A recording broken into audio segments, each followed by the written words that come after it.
আমরা সবাই জানি যে রিয়াং জনজাতি গোষ্ঠী এখানে দ্বিতীয় বৃহত্তম জনজাতি গোষ্ঠী হিসেবে পরিচিত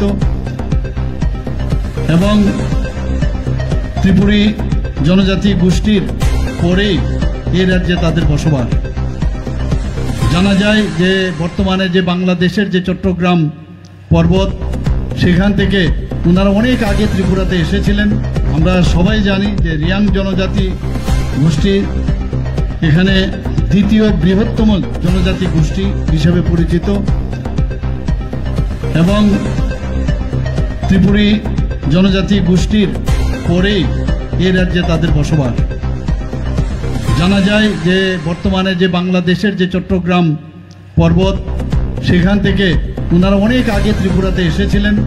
আমরা সবাই জানি যে রিয়াং জনজাতি গোষ্ঠী এখানে দ্বিতীয় বৃহত্তম জনজাতি গোষ্ঠী হিসেবে পরিচিত এবং ত্রিপুরী জনজাতি গোষ্ঠীর পরেই এই রাজ্যে তাদের বসবাস।